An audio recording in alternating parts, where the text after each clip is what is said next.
Clara's hands would not stop shaking as she pressed her dying daughter against her chest. 6 days. 6 days since Lily had eaten anything but snow and dried roots. The child had stopped crying yesterday, and that silence was worse than any scream Clara had ever heard. 12 cents. That's all she had left between her little girl and death. She pushed open the door of Crane's general store, ready to beg, ready to crawl if she had to. She didn't know that a broken rancher was watching from the shadows, a man who'd lost everything and was about to find it again. If you want to see how one act of kindness changed 2 shattered lives forever, subscribe to my channel and stay until the end. Drop a comment telling me which city you're watching from. I love seeing how far these stories travel. The bell above the door barely made a sound as Clara Mae Dawson slipped into Crane's general store, but every head turned anyway. She knew what they saw. A woman in a dress that had once been blue, now faded to gray, and hanging off her thin frame like a burial shroud. Bare feet wrapped in rags against the January cold. And in her arms a 5-year-old girl who hadn't moved in hours. "Mama," Lily's voice came out as barely a whisper. "I'm so tired." "I know, baby." Clara held her tighter, feeling her daughter's ribs through the threadbare coat. "Just a little longer. Mama's gonna get you something to eat." The warmth of the store hit her like a wall, and for a moment Clara's knees buckled. She caught herself against the doorframe, refusing to fall. Not here. Not in front of these people who had watched her family starve for weeks without lifting a finger. Abigail Crane stood behind the counter, her face pinched with the kind of disgust usually reserved for rats in the grain. Behind her, shelves groaned with food, bread, cheese, canned goods, everything Clara had dreamed about in the cold nights. "Mrs. Dawson," Abigail's voice could have frozen water. "I thought I made myself clear last time. Please." Clara stepped forward, and she hated how her voice cracked. "I have 12 cents. I just need milk. Just milk for my daughter. She hasn't eaten in 6 days, ma'am. 6 days." A woman near the fabric section, Clara recognized her as Margaret Holloway, wife of the bank manager, pulled her own children closer as if starvation was catching. "Perhaps," Margaret said loudly, "if some women spent less time feeling sorry for themselves and more time finding honest work." "I've tried." Clara cut her off, desperation making her bold. "I've knocked on every door in this town. I've offered to scrub floors, wash clothes, anything. No one will hire me." "Can't imagine why." This from Reverend Elijah Stone, who stood near the pickle barrel with his black coat buttoned up tight and his Bible tucked under his arm. A woman of questionable character, living rough, dragging a child through the streets like a beggar. "The Lord helps those who help themselves, Mrs. Dawson." Clara felt the old anger rise in her chest, hot and bitter. "My husband died in the Thornton mine collapse, Reverend. The company threw us out of our home 2 days after the funeral." "Where exactly was the Lord then?" The Reverend's face went red. "You dare, Mama." Lily stirred weakly. "Don't fight. Please. My tummy hurts so bad." The words cut through Clara's anger like a knife. She turned back to Abigail, and this time she did something she'd sworn she'd never do. She got down on her knees. "Please." Tears streamed down her face, and she didn't care who saw. "I'm begging you, not for me, for my little girl. She's dying. Can't you see she's dying? I'll pay back every cent. I'll work for free. I'll do anything. Just please, please don't let my baby starve." The store went silent. Abigail Crane looked down at her, and for a moment, just a moment, something human flickered in her eyes. Then she glanced at Reverend Stone, at the watching customers, at all the people whose opinions mattered more than a child's life. "I'm sorry," she said, not sounding sorry at all. "I can't just give away merchandise. It wouldn't be fair to paying customers." 12 cents. Clara held up the coins with a shaking hand. "Take them. Take everything I have. Just give me something, anything. That won't even cover the cost of a half pint of milk." Abigail's voice hardened. Now please leave before you upset my other customers." Clara felt something break inside her chest. She'd survived her husband's death. She'd survived being thrown out in the dead of winter. She'd survived eating bark and snow while giving every scrap of real food to Lily.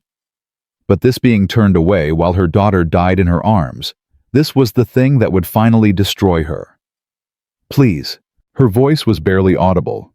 "She's just a child. She's just a little girl." "Perhaps the child would be better off with proper Christian families." Reverend Stone stepped forward, his voice carrying through the store. "I know several couples who would welcome a daughter into their home. Once the mother is removed from the situation." Clara's blood ran cold. "You can't take my daughter." "The law is quite clear on matters of child welfare, Mrs. Dawson. A mother who cannot provide for her child. I would die before I let you take her." "That," the Reverend said quietly, "may be exactly what happens." The threat hung in the air, ugly and real. Clara clutched Lily closer, her mind racing. She had no money, no home, no friends in this town. If they took Lily, she'd never see her again. Children who went into those Christian homes disappeared. Everyone knew it, and no one talked about it. "Mama?" Lily's eyes fluttered open, unfocused and glassy. "Why is everyone so mean?" "Shh, baby, it's okay. Mama's here." "I'm hungry, Mama. I'm so hungry." Clara stood up slowly, her knees aching from the hard wooden floor. She looked around the store at all the well-fed faces watching her like she was entertainment, like her daughter's life was nothing more than gossip for their dinner tables. "Someday," she said quietly, "you'll all answer for this. Every one of you." She turned toward the door, holding her dying child, ready to walk back out into the cold and wait for the end. That's when the door swung open and the devil walked in. At least, that's what Clara thought at first. The man who stepped through the doorway was the biggest human being she had ever seen, well over 6 feet tall, with shoulders that blocked out the winter light behind him. His face was weathered like old leather, a scar running down his left forearm, visible even beneath his coat sleeve. Gray eyes the color of storm clouds swept across the room, taking in everything and everyone in a single glance. "Afternoon." His voice was deep and rough, like gravel being dragged across stone. The entire store seemed to shrink in his presence. Reverend Stone stepped back. Margaret Holloway gathered her children and moved to the far corner. Even Abigail Crane lost some of her rigid composure. "Mr. Beckett." Abigail's voice was noticeably softer. "What can I get for you today?" The man Beckett didn't answer immediately. His gray eyes had found Clara, and more specifically, the child in her arms. Something shifted in his expression, a crack in that hard exterior that Clara couldn't quite read. "That child." His voice cut through the silence. "When did she eat last?" Clara's first instinct was to run. Men who asked about children were usually men with bad intentions, but there was something in his face, something that looked almost like pain. "6 days," she heard herself say. "Sir?" A muscle twitched in his jaw. "6 days. I've tried." He held up a hand, and she fell silent. Not because he demanded it, but because there was something in that gesture that said he didn't need to hear excuses. He already understood. "Mrs. Crane." He didn't look at the shopkeeper as he spoke. His eyes were still fixed on Lily's pale face. "How much would it cost to feed that child properly? Milk, bread, soup, whatever she needs." "Mr. Beckett, I really don't think—" "I didn't ask what you think." Now he turned and Clara saw Abigail flinch. "I asked how much." "Well, that would depend on everything." He reached into his coat and pulled out a leather wallet thick with bills. "Everything she needs, medicine if there's any fever, blankets, clothes, whatever it takes to keep that little girl alive." Clara stared at him, unable to process what was happening. "Sir, I can't—" "Wasn't asking you either, ma'am." His voice softened slightly when he spoke to her. "Just trying to help. But why? The question came out before she could stop it. You don't know us. You don't owe us anything. For a long moment, he didn't answer. His gray eyes drifted back to Lily, and Clara saw his throat work as he swallowed hard. When he spoke again, his voice was barely above a whisper. Because someone should. Abigail Crane looked between them, clearly uncertain how to proceed. Mr. Beckett, this woman is... Her reputation in town is... I don't care about her reputation. He counted out bills onto the counter, more money than Clara had seen since before Samuel died. I care about a child who's dying, while grown folks argue about propriety. Reverend Stone stepped forward, his voice oily with false concern. Ethan, surely you understand our position. We can't simply enable, Reverend. Beckett's voice dropped to something dangerous. I ain't been to church since God took my wife and daughter. You really want to preach at me about Christian charity while a child starves 10 feet away from you? The words hit Clara like a physical blow. His wife and daughter. So that was the pain she'd seen in his eyes. That was why he'd looked at Lily like she was something precious and terrible all at once. That is to say... Reverend Stone sputtered, but he had no response. Didn't think so. Beckett turned back to Abigail. Fill a basket, now. The shopkeeper scrambled to comply, suddenly eager to please. Clara watched in stunned silence as jars and packages and bottles piled into a large wicker basket. Milk bread, canned soup, dried fruit, honey medicine for fever. Lily stirred in her arms, drawn by the commotion. Mama, what's happening? I don't know, baby. Clara's voice shook. I think someone's helping us. The giant man Beckett glanced over at them, and for just a second Clara thought she saw something glisten in those storm-gray eyes. Then he blinked, and it was gone. There's more where that came from, he said quietly. If you need it. Clara didn't know what to say. Thank you seemed too small. Why are you doing this seemed too demanding. So she just stood there, holding her daughter, watching this stranger save their lives for no reason she could understand. Mr. Beckett. Margaret Holloway had regained some of her courage. Surely you're not going to just give things to this woman. What will people say? He picked up the heavy basket like it weighed nothing. Mrs. Holloway, I've got 3,000 acres, 200 head of cattle, and more money than I know what to do with.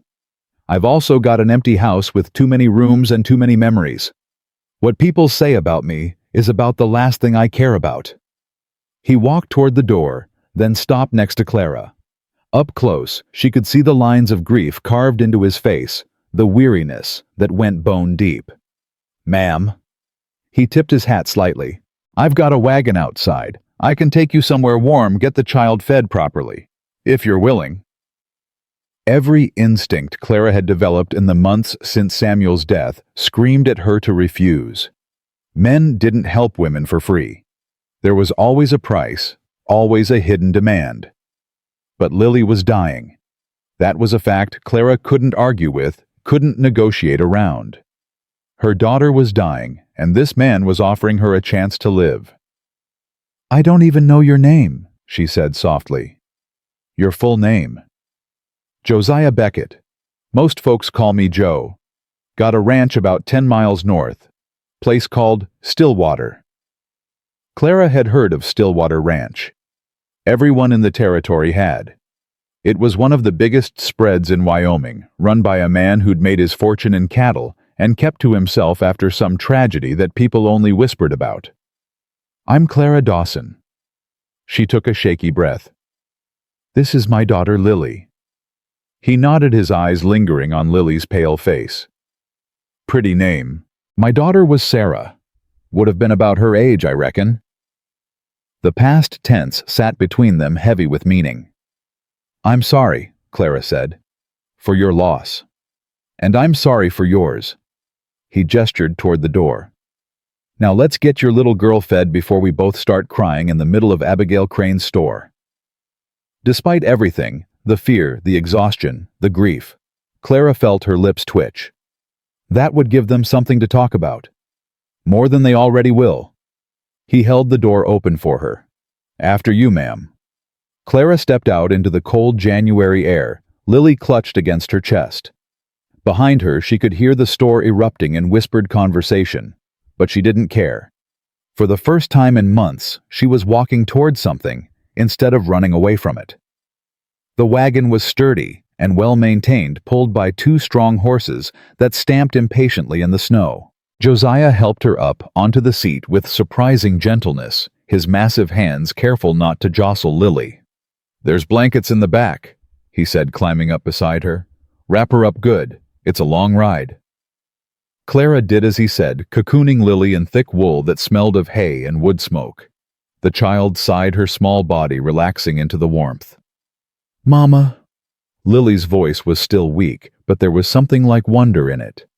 "The big man helped us." "Yes, baby, he did." "Is he an angel?"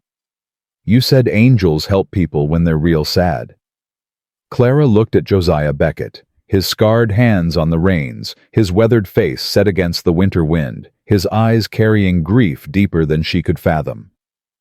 "I don't know what he is," she said honestly, "but I'm grateful." Josiah clicked his tongue, and the horses started forward. "Ain't no angel, little one. Just a man with too much food and not enough people to share it with."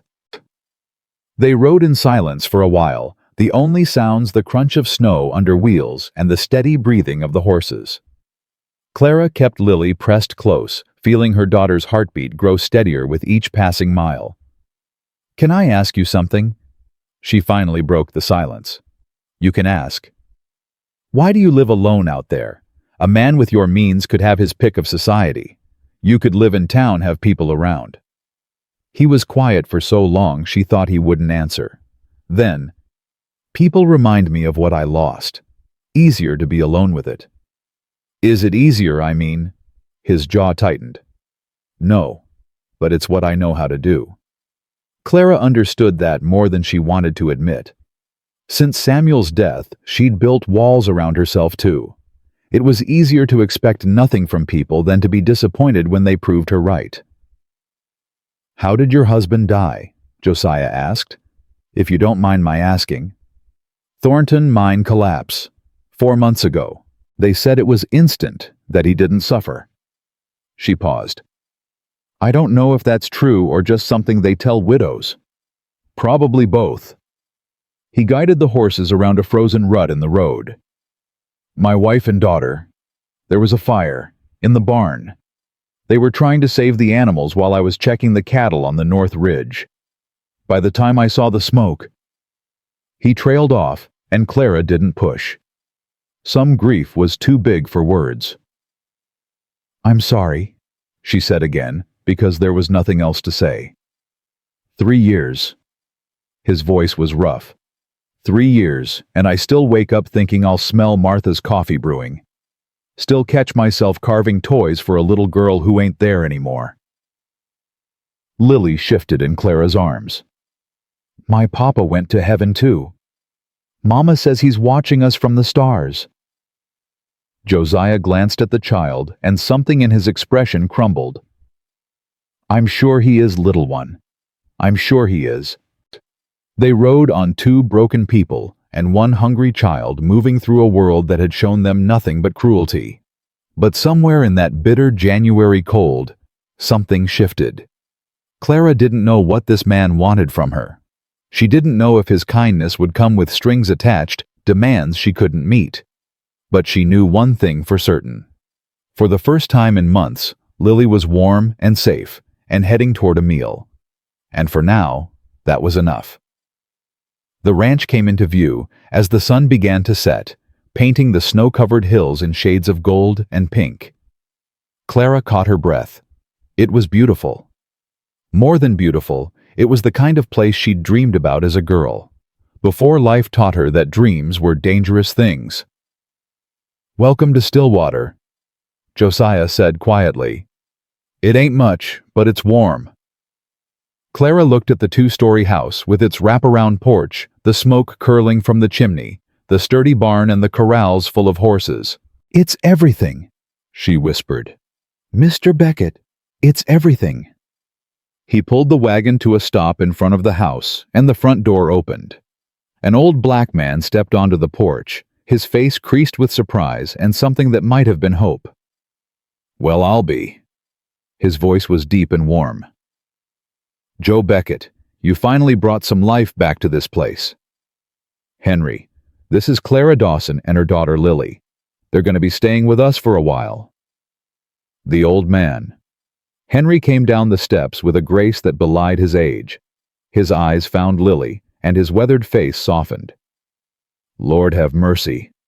That child needs food and a warm bed, not two old men standing around jawing. He reached up to help Clara down. Come on inside, Mrs. Dawson. Let's get this little one fed.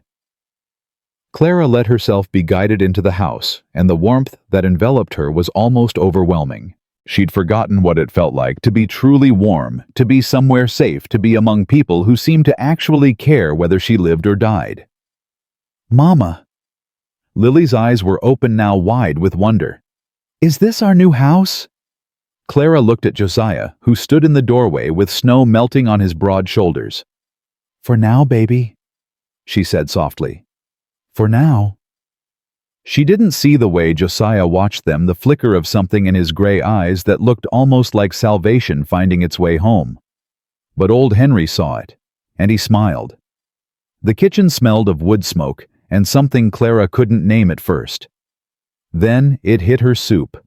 Real soup with meat and vegetables and warmth that seemed to seep into her bones just from breathing it in. Sit down, child. Old Henry pulled out a chair at the heavy oak table. You look about ready to fall over. Clara sank into the seat Lily still clutched against her chest. Her legs were shaking so badly she wasn't sure she could have stood another minute. I can hold her while you eat. Henry offered, his voice gentle. Ain't gonna hurt her none. No, Clara's arms tightened instinctively. I mean, I'm sorry. I just don't need to explain. Henry's eyes were kind. A mama holds her baby. That's the way of things. Josiah came through the back door, stomping snow from his boots. Horses are settled. Henry, you got that soup ready. Been ready for an hour, waiting on you to bring home someone to feed it to. The old man ladled thick broth into a bowl. Been telling this pot for 3 years it was meant for more than just two lonely old men. Clara watched the exchange between them, the easy rhythm of people who'd known each other a long time. It made her chest ache with something she couldn't quite name. Here. Henry set the bowl in front of her, along with a spoon and a thick slice of bread. Start slow. Your stomach ain't used to real food no more. Lily first. Clara dipped the spoon into the broth, bringing it to her daughter's lips. Come on, baby. Just a little bit. Lily's eyes fluttered open. She stared at the spoon like she'd forgotten what food was. Then slowly, her mouth opened. The first swallow went down hard. The second was easier. By the fifth, Lily was reaching for the spoon herself. More, Mama, please.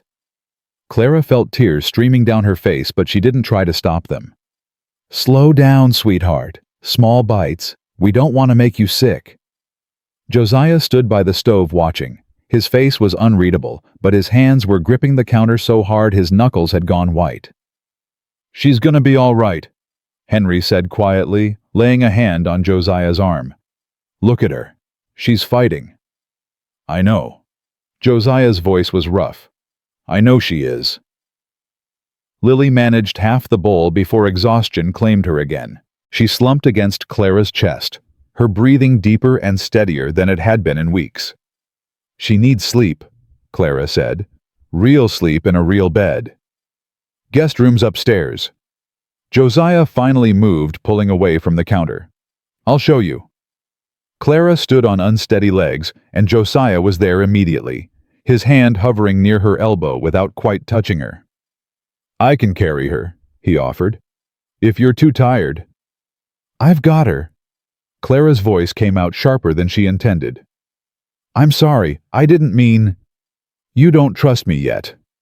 He said it simply without offense. That's smart. You shouldn't trust anyone just 'cause they bought you some soup." Clara looked at him. Really looked. At the grief carved into every line of his face. At the way he kept his hands carefully at his sides, giving her space. At the way his eyes kept drifting to Lily with something that looked almost like hunger. "Why are you doing this?" she asked. "The truth, please." He was quiet for a long moment. Then, "Because 3 years ago my little girl was scared and hungry and alone. And I wasn't there to help her. I can't change that. But maybe I can be here for yours." The words hit Clara like a punch to the chest. She'd expected a lot of answers. Charity obligation, maybe even something darker. But not this. Not raw, bleeding honesty. "Come on," Josiah said, turning toward the stairs. "She needs rest. We can talk tomorrow."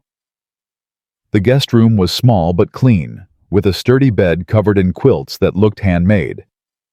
Clara laid Lily down carefully, tucking the covers around her thin body. "Mama." Lily's eyes opened one more time. "Are we safe now?" Clara smoothed the hair back from her daughter's forehead. "Yes, baby, we're safe. The big man won't let the mean people hurt us." Clara glanced at the doorway where Josiah stood with his back turned, giving them privacy. "No," she said softly. "I don't think he will." Lily smiled, actually smiled, and closed her eyes. Within seconds she was asleep. Clara sat on the edge of the bed for a long time, watching her daughter breathe. Part of her expected to wake up and find this was all a dream, that she was still huddled in some frozen alley with Lily dying in her arms. "Mrs. Dawson." Josiah's voice came from the hallway. "There's food downstairs for you. Henry won't stop fussing till you eat something." Clara pressed a kiss to Lily's forehead and stood. Her legs felt steadier now, though her heart was still racing. Josiah led her back downstairs without speaking. The silence between them wasn't uncomfortable exactly, but it was heavy with things unsaid. In the kitchen, Henry had set out another bowl of soup, along with more bread and a cup of hot coffee. Clara sat down and forced herself to eat slowly, though every instinct screamed at her to devour everything in sight. "You got questions," Josiah said, settling into a chair across from her. "Go ahead and ask." Clara swallowed a mouthful of soup. "Your wife and daughter, how did they die?" If the directness surprised him, he didn't show it.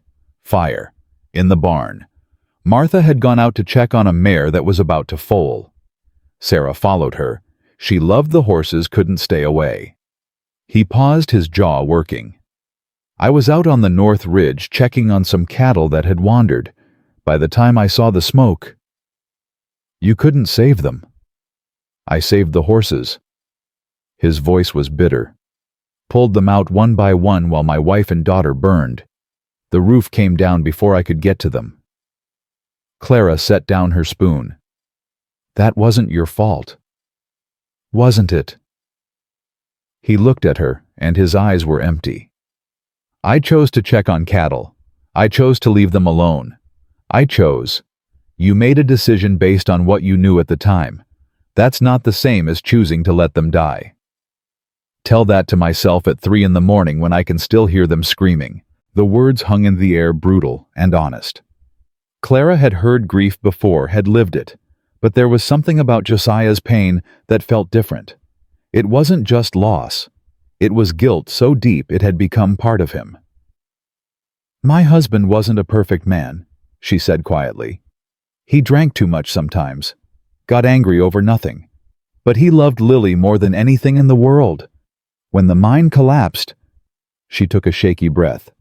"They said he shielded 2 other men with his body, pushed them toward the exit. He could have saved himself, but he didn't." "Sounds like a good man." "He was, and I spent the first month after he died hating him for leaving us." Clara's voice cracked. "What kind of person hates their dead husband for being a hero? The kind who has to keep living after they're gone." They sat in silence for a while, 2 people bound by losses they could barely speak about. Henry moved quietly around the kitchen, washing dishes and pretending not to listen. "You can stay as long as you need," Josiah said finally. There's no strings attached, no expectations, just stay until you figure out what comes next. I can work, Clara said quickly. I won't take charity. I can cook clean tend animals. I ain't offering charity. He held up a hand. I'm offering a place to sleep and food to eat while your daughter gets strong again. What you do after that is your business. Clara studied his face, looking for the catch. There was always a catch. But all she saw was a tired man who'd been alone too long. Why didn't you ever remarry? She asked. A man like you with this ranch. You could have your pick. Tried once. His mouth twisted. Woman from Denver. Thought she wanted a husband, turned out she wanted the ranch. Left after 6 months when she realized I wasn't going to let her redecorate Martha's house. I'm sorry. Don't be. Taught me something important. He stood pushing back from the table. Some things are more valuable than not being lonely. Now get some sleep. You look about dead on your feet. Clara wanted to argue, but he was right. Exhaustion was pulling at her like a physical weight. Thank you, she said, for everything. He nodded once, then walked out of the kitchen without another word. A moment later, she heard the front door open and close, and through the window she could see him heading toward the barn, his broad shoulders hunched against the cold. He goes out there every night, Henry said softly. Sits in the spot where they found them. Talks to them, I think. Or maybe just to himself. Clara's heart clenched. How long can someone live like that? Long as it takes, I suppose. The old man dried his hands on a towel. Or until something changes. Go on now, get some rest.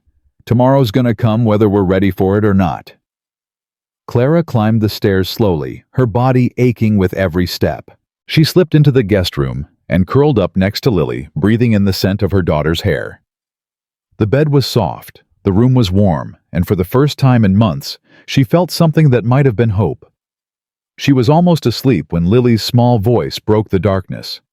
Mama. Yes, baby. I think the big man is sad, like us. Clara pulled her daughter closer. I think so too. Maybe we can help him not be sad anymore. Out of the mouths of babes. Clara pressed a kiss to Lily's forehead and closed her eyes. Maybe we can, sweetheart. Maybe we can. The next morning, Clara woke to the smell of bacon frying and the sound of voices downstairs. For a long, disorienting moment, she didn't know where she was. Then it all came flooding back: the store, the stranger, the wagon ride through the snow. Lily was still asleep, color finally returning to her cheeks. Clara slipped out of bed quietly, not wanting to wake her. She crept downstairs, following the voices to the kitchen. What she found there stopped her dead. Josiah was standing at the stove, an apron tied around his waist, flipping bacon, with surprising skill. Henry sat at the table, peeling potatoes and arguing about something. I'm telling you, Henry was saying, that mare ain't gonna foal for at least another week. You don't know nothing about. I know plenty about horses, old man. I've been raising them since before you started going gray. I've been gray since I was 40, and that's got nothing to do with horses. Clara must have made a sound because both men turned to look at her. Morning. Josiah's voice was gruff, but his eyes held something almost like warmth. Coffee's ready. Breakfast in 10 minutes. I should have helped. Clara moved toward the stove. You shouldn't have to. Sit down. Henry pointed at a chair with his potato peeler. Guests don't cook on their first morning. That's the rules. Whose rules? Mine. The old man grinned. I've been making rules in this house since before Joe here could shave. Ain't about to stop now. Clara sat accepting the cup of coffee Josiah pressed into her hands. It was hot and strong and perfect. How's the little one? Josiah asked, turning back to the bacon. Still sleeping. She's got more color this morning. Good. He nodded without looking at her. Good. They ate breakfast together. Bacon, eggs, biscuits with honey, more food than Clara had seen in weeks. She forced herself to eat slowly, though her body screamed for more. Lily will be hungry when she wakes, she said. I should bring something up for her. I'll make her something fresh. Josiah was already reaching for another pan. Kids need hot food. You don't have to. I know I don't have to. He cracked eggs into the pan without looking at her. I want to. Clara watched him cook this massive scarred man who moved around the kitchen with surprising grace.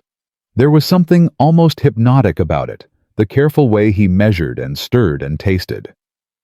He used to cook for Sarah every morning, Henry said quietly, catching her stare.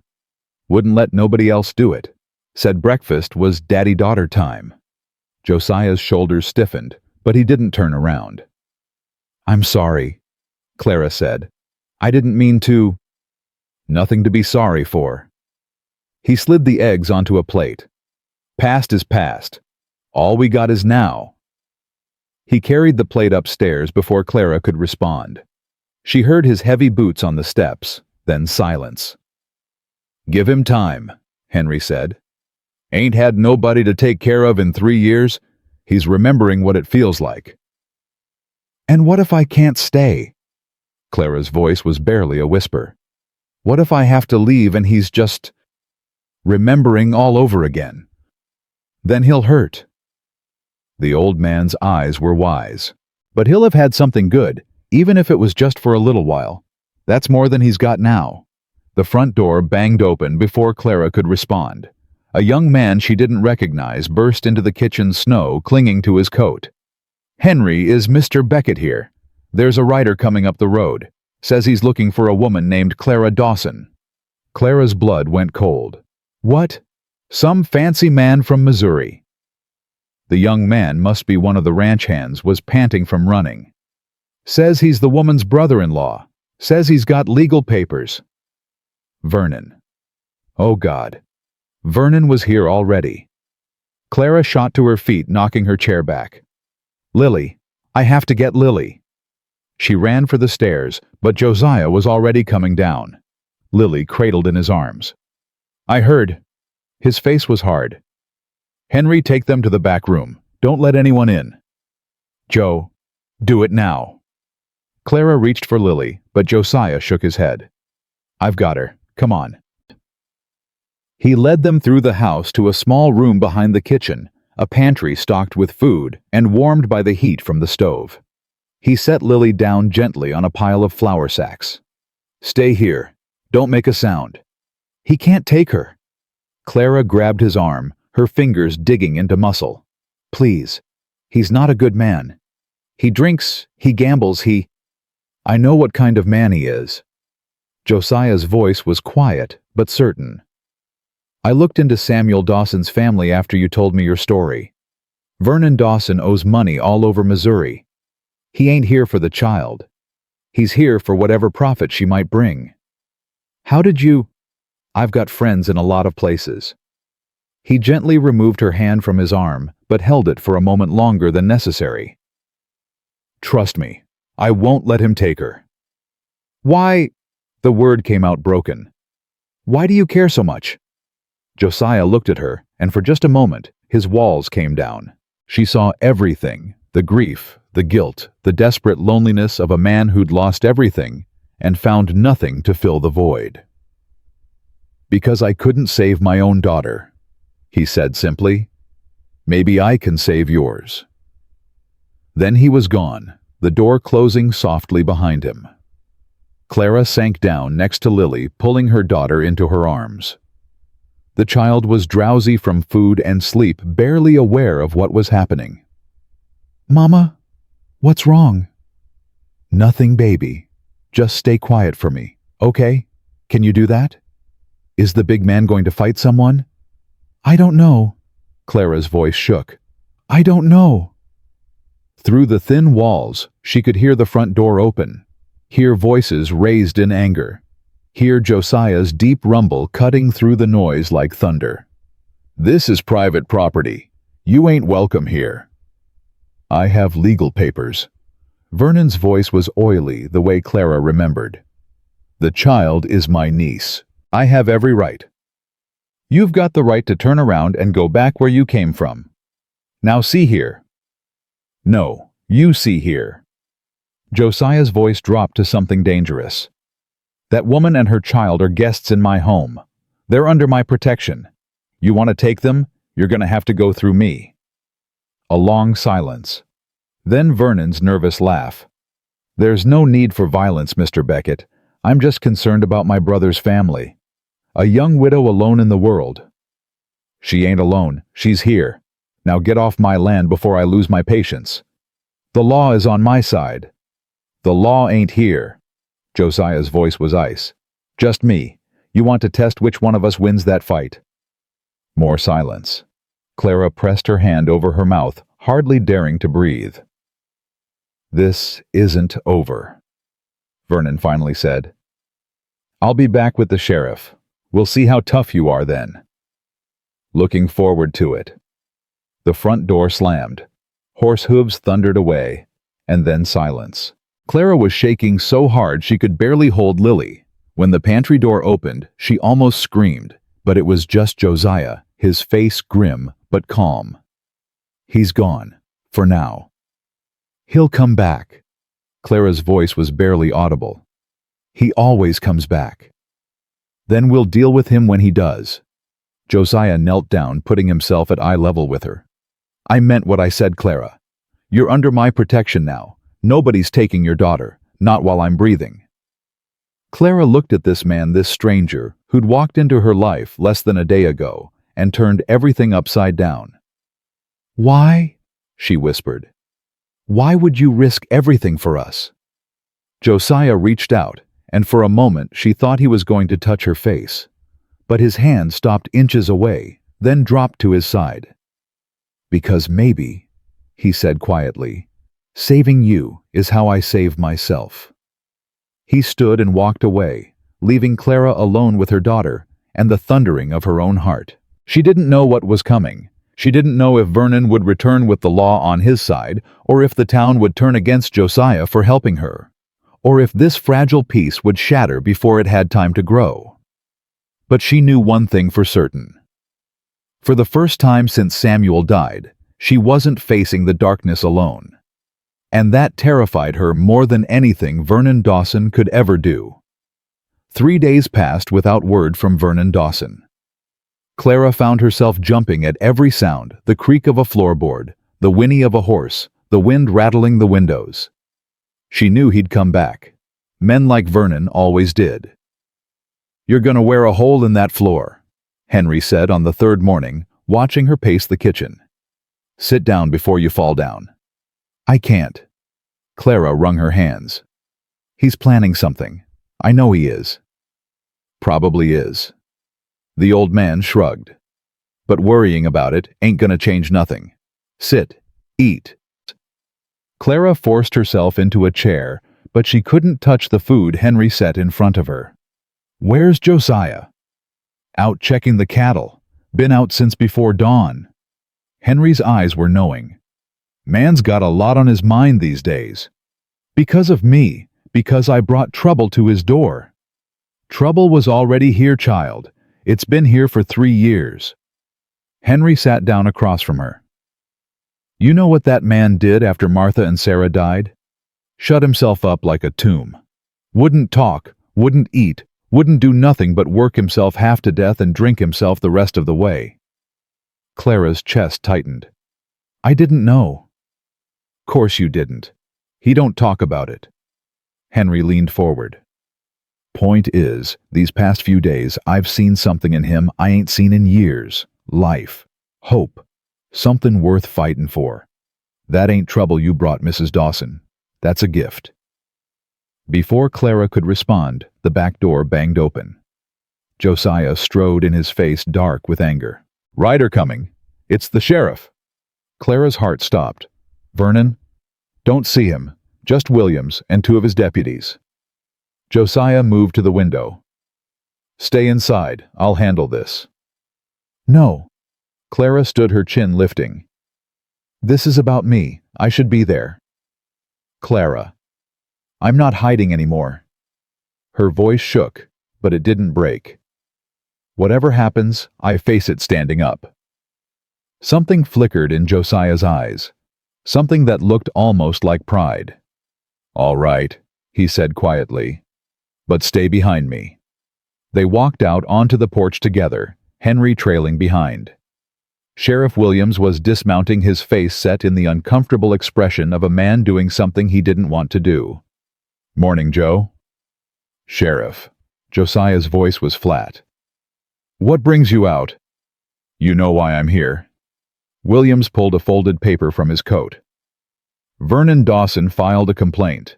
Says you're harboring his niece illegally, preventing him from exercising his lawful custody. That man's got no claim to Lily." Clara stepped forward despite Josiah's warning hand. He never cared about her when Samuel was alive. Never visited, never wrote, never sent so much as a birthday gift. "That may be true, ma'am, but the law is the law." Williams looked genuinely sorry. "Mr. Dawson is the child's closest male relative, without a father or husband to speak for her. She's got me." Josiah's voice cut through like a blade. Williams blinked. "Beg pardon?" "I said she's got me." Josiah moved to stand beside Clara, close enough that their shoulders almost touched. "Clara and Lily are under my protection. Any claim Vernon Dawson thinks he has, he can take up with me." "Joe, that's not how the law works. You're not related to these people. You've got no legal standing." "Then I'll get some." Clara turned to look at him, her heart pounding. "What are you saying?" Josiah didn't answer her. His eyes were fixed on the sheriff. "You go back to town and you tell Vernon Dawson this. If he wants that child, he's going to have to go through me. And if he thinks some piece of paper is going to stop me from protecting this family, he's got another thing coming." "Joe." William's voice dropped. "Don't do something you'll regret." "Only thing I regret is the last 3 years." Josiah's jaw was set like iron. "Now get off my land." The sheriff hesitated, then shook his head. "This ain't over. You know that." "Looking forward to the next round." Williams mounted his horse and rode away, his deputies trailing behind. Clara watched them go, her whole body trembling. "Josiah," she turned to face him. "What did you mean about getting legal standing?" He was quiet for a long moment, staring out at the horizon. "Come with me," he finally said. "There's something I need to show you." He led her around the house to a small fenced area behind the barn. Clara's breath caught when she saw what was there. 2 graves, simple wooden crosses, names carved deep into the wood: Martha Ellen Beckett, Sarah Grace Beckett. "I come here every night," Josiah said quietly. "Talk to them. Tell them about my day. Ask for their forgiveness." "Forgiveness for what?" "For living." His voice cracked. "For waking up every morning when they can't. For eating and breathing and existing when they're just gone." Clara's eyes burned with tears. "Josiah." "I've been dead inside for 3 years, Clara." He turned to face her, and she saw that his cheeks were wet. "Going through the motions. Waiting for God to finally take me too. And then you walked into that store with your dying daughter and something woke up. I don't understand." "Neither do I." He laughed, but there was no humor in it. "All I know is, when I saw Lily in your arms, I saw Sarah. When I saw you fighting for her life, I saw Martha. And I thought, maybe this is why I'm still here. Maybe I survived so I could help them survive." Clara felt tears streaming down her face. "You can't save them by saving us." "I know that."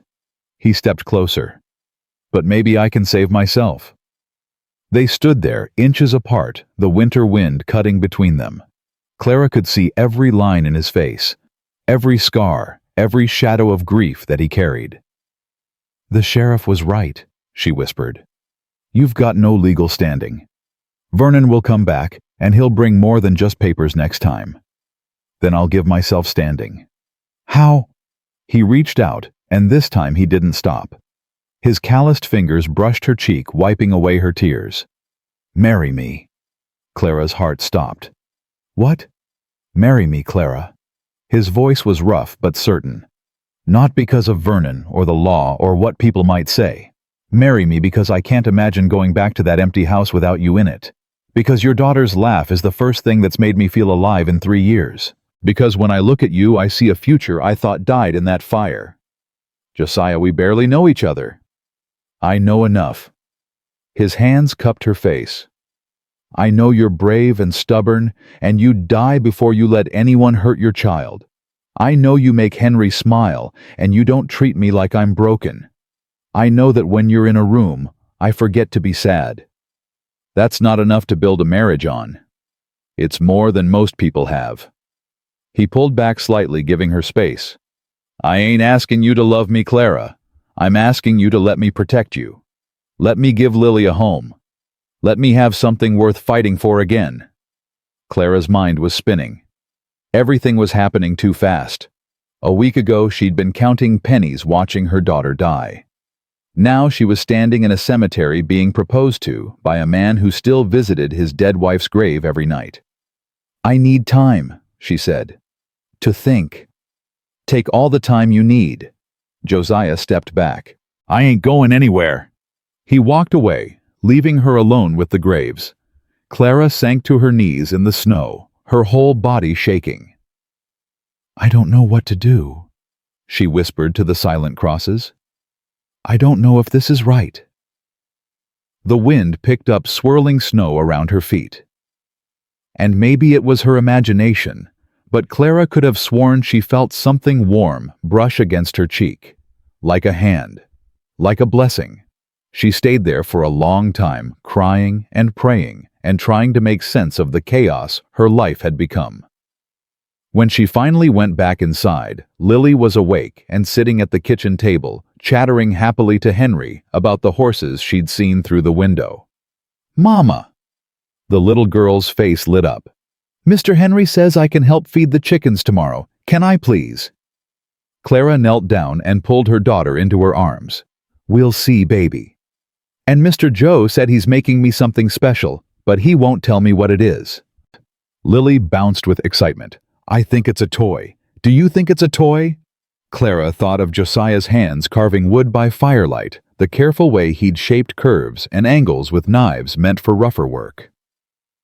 I think it might be, she said softly. I love it here, Mama.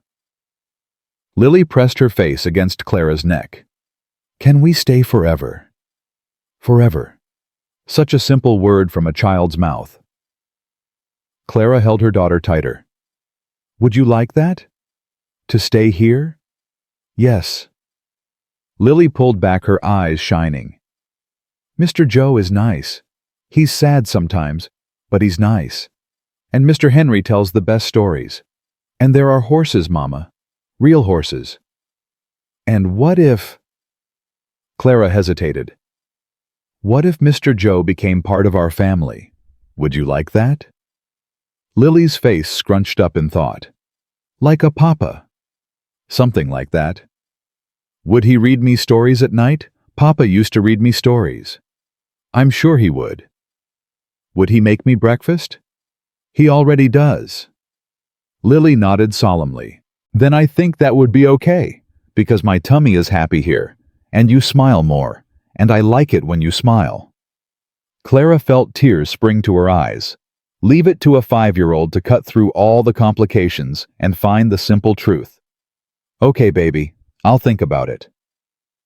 That evening, Josiah came in for dinner, carrying something behind his back. His face was nervous, actually nervous, as he approached Lily. Got something for you, little one.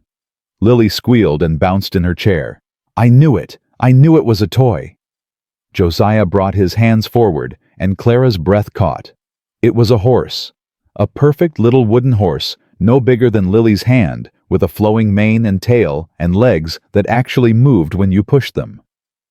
Oh! Lily's eyes went wide. Mama, look! It's the most beautiful horse in the whole world! She grabbed it from Josiah's hands and immediately began galloping it across the table, making little whinnying noises. What do you say? Clara prompted. Lily jumped up and threw her arms around Josiah's leg, the only part of him she could reach while standing. Thank you, Mr. Joe. Thank you. Thank you. Thank you. Something broke in Josiah's face. Clara watched him reach down hesitantly and pat Lily's head like she was something precious and fragile. You're welcome, little one. Did you make this with your hands? I did. You're very good at making things. Lily pulled back and studied the horse with serious eyes. I'm gonna name her Grace, like your Sarah. The room went silent. Josiah's face drained of color. Clara felt her heart clench.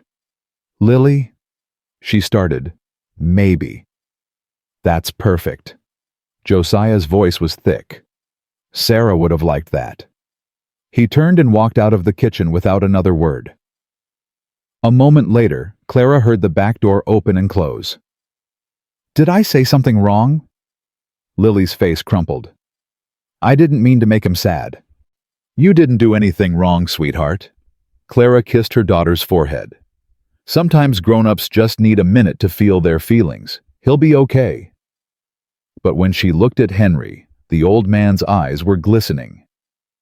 That man, Henry said quietly, ain't cried since the day we buried them. Not once. Not one single tear. Clara stood. I should go to him. Yes. Henry nodded. I reckon you should. She found him by the graves again, kneeling in the snow, with his hands pressed against Sarah's cross. His shoulders were shaking. Clara didn't say anything. She just walked over and knelt beside him, the cold seeping through her dress. She remembered. Josiah's voice was broken. She remembered Sarah's name. You talk about her a lot. Lily pays attention. I told her stories.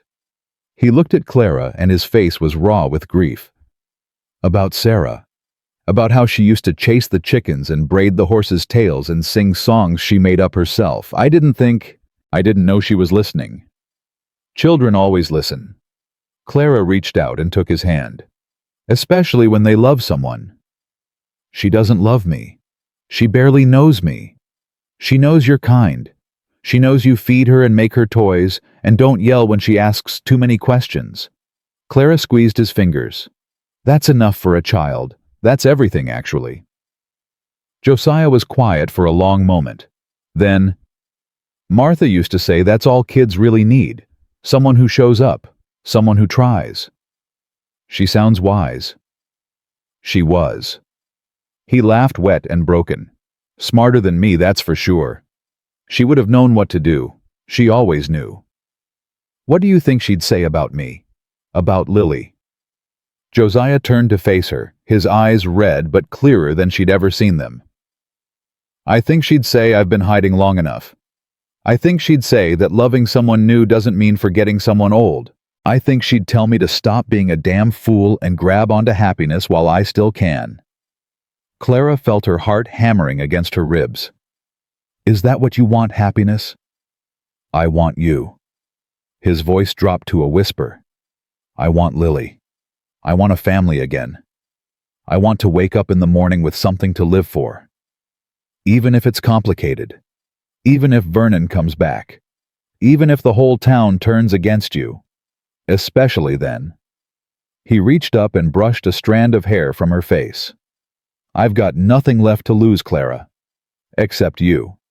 And that scares me more than any army Vernon Dawson could bring. Clara looked at this broken, beautiful man who'd saved her life and asked for nothing in return. She thought about all the reasons she should say no. They barely knew each other. She was still grieving. The future was uncertain. Then she thought about Lily's smile at dinner, about the warmth of this house, about how for the first time in months she'd slept without nightmares. Yes. Josiah blinked. What? Yes. She said it again, stronger this time. I'll marry you, not because of Vernon or the law, or because I have no other choice. I'll marry you because you're a good man, Josiah Beckett, and good men are hard to find. He stared at her like she'd just given him the sun and moon wrapped in ribbons. Clara, you don't have to. I know I don't have to. She put her hand over his mouth. I want to. God help me, I actually want to. He grabbed her hand and kissed her palm, then her wrist, then pulled her into his arms and held her like she was the only thing keeping him from drowning. "Thank you," he whispered against her hair. "Thank you." They stayed like that until the cold drove them inside, two broken people, holding on to each other in the dark.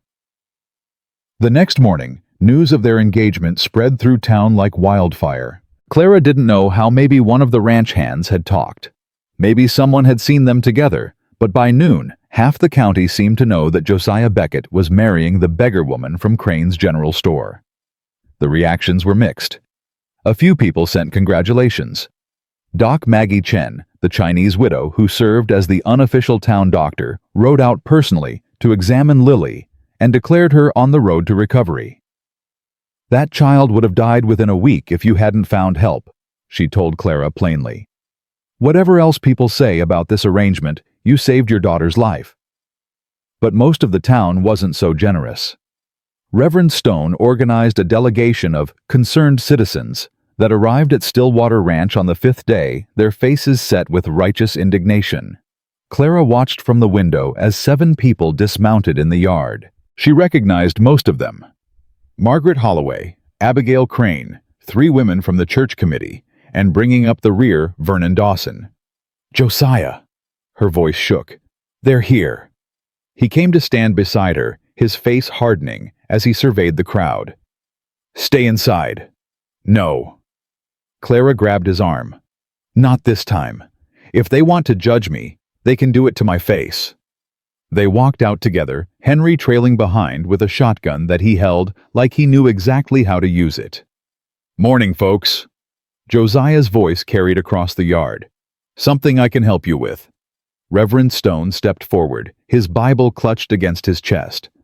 "Mr. Beckett, we've come to discuss a matter of grave moral concern." "That's so." "This woman." Stone gestured at Clara.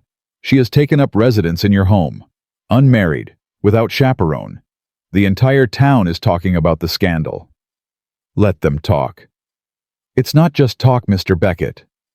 Margaret Holloway's voice was shrill. "There are children in this community, young people who look up to you. What kind of example does this set? The kind where someone helps a starving child instead of turning her away." Josiah's voice was ice. "I seem to recall you being in that store, Mrs. Holloway, standing by while a woman begged for milk." Margaret's face went red. "That's not—" "It's exactly what happened." Clara stepped forward. "All of you were there. All of you watched my daughter dying and did nothing. And now you have the nerve to come here and lecture us about morality." "The Lord commands us to live righteous lives," Stone interjected. "This arrangement is about to become a marriage." Josiah cut him off. "Clara and I are engaged. We'll be married by the end of the week." A murmur ran through the crowd.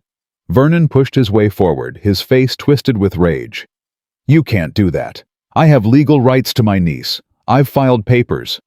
"Papers can be unfiled." Josiah's voice dropped to something dangerous. "Once Clara is my wife, Lily will be my daughter, legally. You'll have no claim to her." "This is a sham." Vernon's voice rose to a shout. "You're only marrying her to steal my brother's child." "I'm marrying her because I love her." The words fell like stones into still water. Clara felt her heart stop. "What?" she whispered. Josiah turned to look at her, and his eyes were soft in a way she'd never seen before. "You heard me." He reached out and took her hand. "I love you, Clara Dawson. I've loved you since the moment you stood up in that store and refused to let them break you." "Josiah." I wasn't going to say it. His voice was rough. "Thought it was too soon. Thought you'd think I was just saying it for the crowd. But I'm done being careful. I'm done being afraid." He turned back to face the delegation, pulling Clara close to his side. "You want to talk about morality? Fine. Let's talk. 3 months ago, this woman's husband died, saving 2 other men's lives. The mining company threw her out of her home 48 hours later. She walked these streets for weeks, begging for work, begging for food, begging for someone, anyone, to show her basic human kindness." His voice rose. "And what did you good Christian people do? You called her lazy. You called her immoral. You let her child starve while you ate your Sunday dinners and prayed for the souls of the less fortunate. Now see here, Stone started. I'm not finished. Josiah's voice cracked like a whip. The only person who helped this woman was me, a broken-down rancher who hasn't set foot in church since God took his family. And you want to stand on my land and tell me I'm the one with moral problems. The crowd shifted uncomfortably. If any of you had lifted a finger to help her, she wouldn't be here now.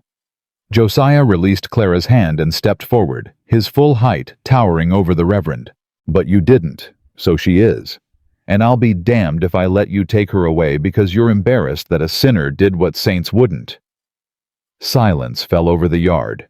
Stone opened his mouth closed. It opened it again. The law, Vernon tried. The law don't mean nothing out here and you know it.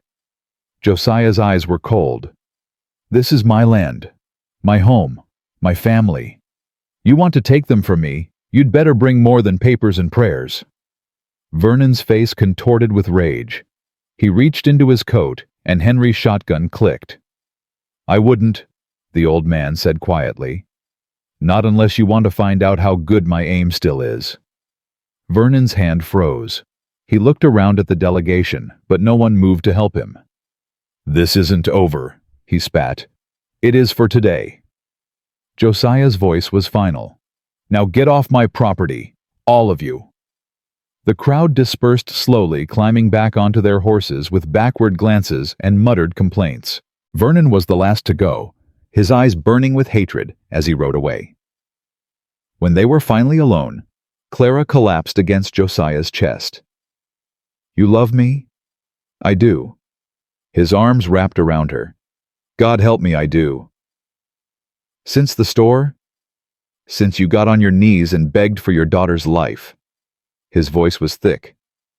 I knew right then you were the strongest person I'd ever met. And I needed, to be strong for you, the way I couldn't be for Martha. Clara pulled back and looked up at him.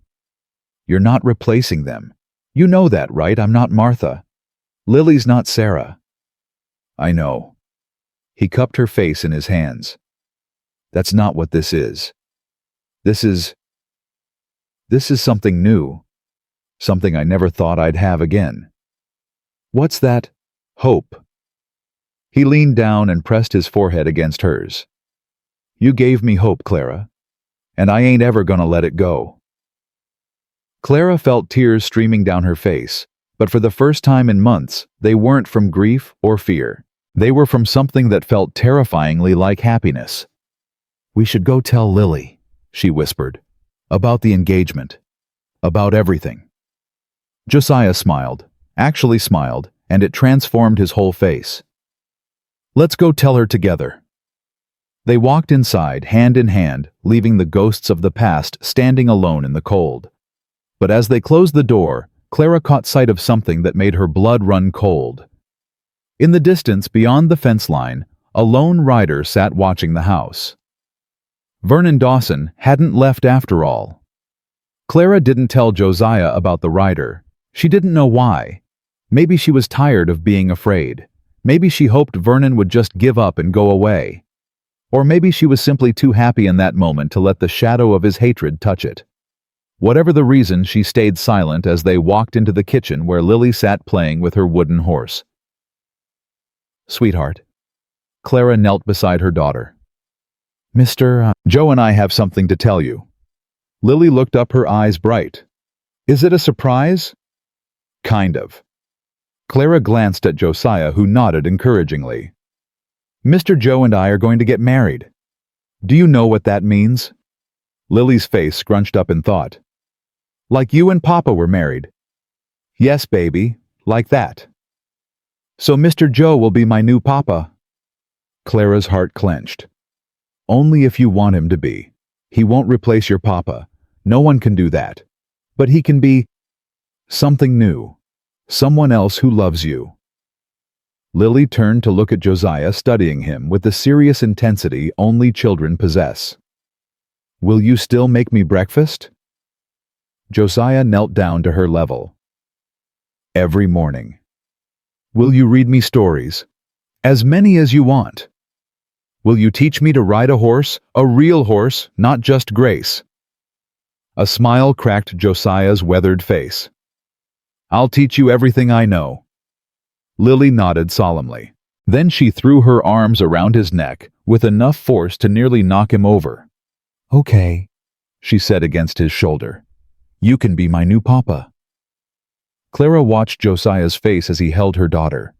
The way his eyes closed, the way his arms tightened around her small body, the way his whole frame seemed to shake with something he was fighting to contain. Thank you, he whispered. Thank you, little one.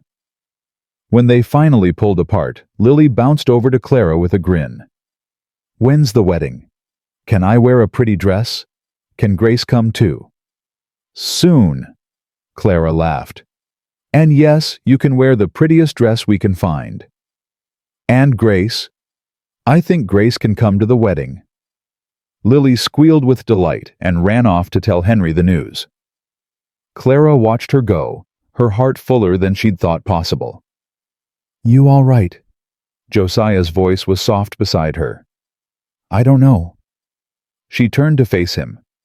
I feel like I'm dreaming. Like any minute I'm going to wake up and we'll be back on the street cold and hungry and... He took her hands in his. This is real. You're safe. I promise. How can you promise something like that? Vernon's still out there. The town hates us. Everything could fall apart tomorrow. It could. He didn't flinch from the truth. But it won't. Not while I'm breathing. Clara wanted to believe him. God, how she wanted to believe him. But she'd been let down too many times. Hope was a dangerous thing. The wedding was set for Saturday, 5 days away. Josiah sent word to the circuit judge in Laramie, who agreed to ride out and perform the ceremony. Don't need a church, Josiah said when Henry raised an eyebrow. Don't want one either. Not after what Stone and his people said. Folks might talk. Let them. The days passed in a blur of preparation. Henry cleaned the house from top to bottom. Doc Maggie brought a dress that had belonged to her late husband's sister, simple but elegant, in a deep blue that brought out Clara's eyes. She would have wanted someone to wear it, Maggie said when Clara tried to refuse. It's been sitting in a trunk for 15 years. Give it some life again. Lily spent her days following Josiah around the ranch, asking endless questions about the horses, the cattle, the chickens, the dogs. He answered every one with patient detail, and Clara found herself falling a little more in love with him each time she watched them together. He's good with her, Henry observed on the third morning. Better than I expected. He had practice. Clara's voice was soft. With Sarah. That's different. Sarah was his blood. This... Henry shook his head. This is choice, and sometimes choice is stronger than blood. Clara thought about that for a long time. On the fourth night, she woke to the smell of smoke. At first, she thought she was dreaming. Then Lily coughed beside her, and Clara's eyes flew open. Fire! Henry's voice echoed from somewhere below. Joe! There's a fire in the barn. Clara grabbed Lily and ran for the stairs. Josiah was already at the bottom pulling on his boots. Stay inside, he ordered. Keep her away from the windows. Josiah. Clara, please. His eyes were wild with something that looked like terror. Just stay inside. He was out the door before she could respond. Through the window, Clara could see flames climbing the walls of the barn, horses screaming inside. Mama, I'm scared. Lily pressed against her legs. I know, baby. I know. Clara watched Josiah run toward the barn, Henry close behind. Watched him throw open the doors and plunge into the smoke without hesitation. And she understood in that moment why he'd looked so terrified. This was how he'd lost Martha and Sarah. This was his nightmare made real. Please, she whispered. Please don't take him too. Minutes crawled by like hours. Clara saw horses burst from the barn wild with panic. Saw ranch hands running with buckets of water. Saw flames licking higher and higher into the night sky. But she didn't see Josiah. Mama. Lily's voice was small. Where's Mr. Joe? He's coming, baby. He's coming. 5 minutes. 10. The roof of the barn began to buckle. No! Clara's voice broke. No, no, no. The roof collapsed. Clara screamed. For a long, terrible moment, there was nothing but fire and smoke and the sound of her own heart breaking. Then a figure emerged from the side door. Massive, covered in soot, coughing violently but alive. Josiah. Clara set Lily down and ran. She hit him so hard they both nearly fell over her arms, wrapping around his neck, her tears mixing with the ash on his face. You idiot, she sobbed. You absolute idiot. I thought you were dead. I'm sorry. His voice was raw from smoke. I had to get the horses. I couldn't let them. I don't care about the horses. She pulled back and hit his chest with her fist. I care about you. Don't ever do that to me again. He stared at her, his soot-streaked face full of wonder. You really love me, he said softly. Of course I love you, you stupid man. Another hit to his chest. What kind of question is that? The kind nobody's asked me in 3 years. Clara stopped hitting him. Her hands flattened against his chest, feeling his heart pounding beneath her palms. I love you, she said again, quieter this time. I didn't want to. I was scared to. But I do. He pulled her against him and buried his face in her hair. I thought I was going to die in there. And all I could think about was you. How I hadn't told you enough. How I wasted so much time being afraid. You're alive. She held him tighter. That's all that matters. Mama, Mr. Joe. Lily's voice cut through the moment. She came running toward them, her nightgown dirty and her face streaked with tears. I was so scared. Josiah scooped her up with one arm, keeping Clara pressed against his side with the other. I'm okay, little one. See, just a little smoky. You smell bad. Despite everything, Josiah laughed. I reckon I do. The barn. Henry limped over his face, grim. We saved the horses, but the building's gone. Lost most of the feed stored in there. We can rebuild. Josiah's voice was tired but determined. It's just wood and hay. Joe. Henry hesitated. The fire didn't start by accident. I found a lamp, broken near the back wall. And look at this. He held up a piece of cloth torn like it had caught on something. Clara's blood ran cold. That's Vernon's. He wears a jacket with that pattern. Josiah's whole body went rigid. Are you sure? I saw it when he came to the ranch. I remember thinking it was too fancy for a man who claims to be broke. Son of a bitch. The words came out low and dangerous. He tried to burn us out. He tried to kill you. Clara's voice shook. Josiah, he tried to kill you. Maybe. Or maybe he was trying to scare us off. Either way, this ends now.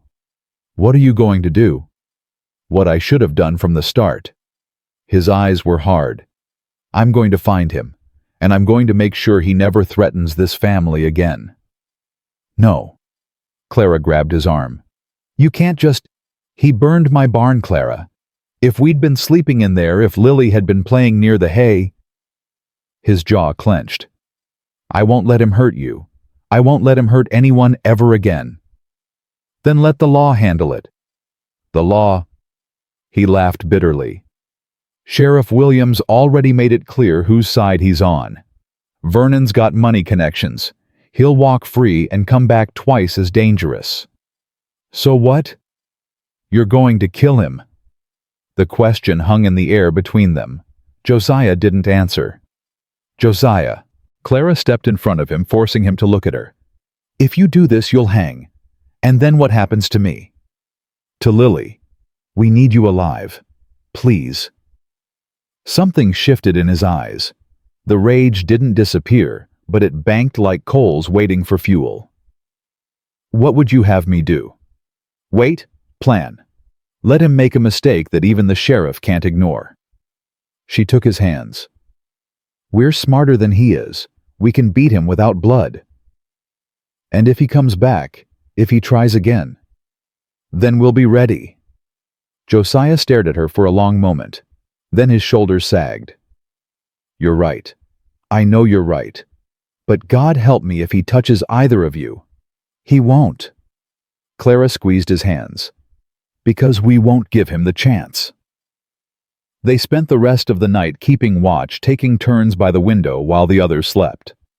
The burned barn smoldered in the darkness, a constant reminder of how close they'd come to losing everything. As the sun rose, a rider appeared on the horizon. Clara's heart jumped into her throat. But this wasn't Vernon. It was Doc Maggie, her face drawn with urgency. What happened? She called as she dismounted. I saw the smoke from town. Vernon Dawson. Josiah's voice was flat. Tried to burn us out. Lord have mercy. Maggie's eyes swept over the ruins of the barn. Anyone hurt?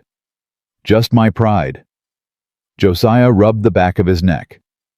Should have seen this coming. You couldn't have known. Maggie turned to Clara.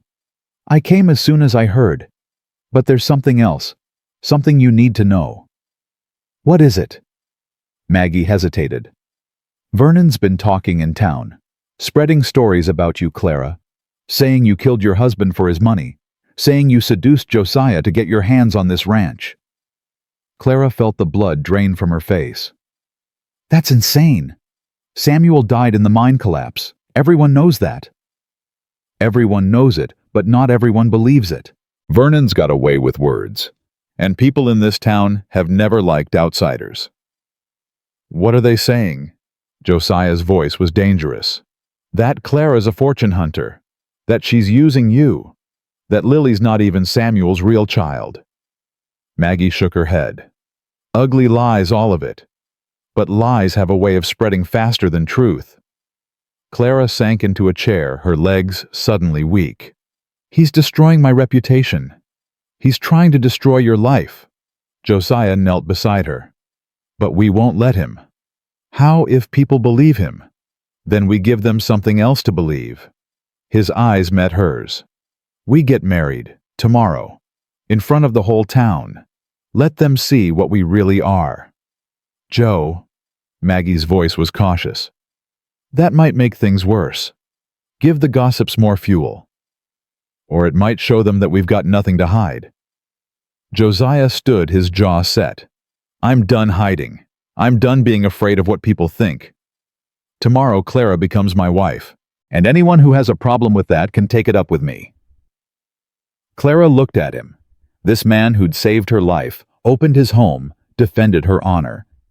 This man who'd run into a burning barn because he couldn't bear to let more innocent creatures die. Tomorrow, she said quietly, tomorrow works. The wedding was nothing like Clara had imagined when she was a young girl dreaming of white dresses and church bells. It was better. Judge Harrison arrived just after noon, a portly man with kind eyes and a no-nonsense manner. You sure about this, Joe? He asked while setting up his papers.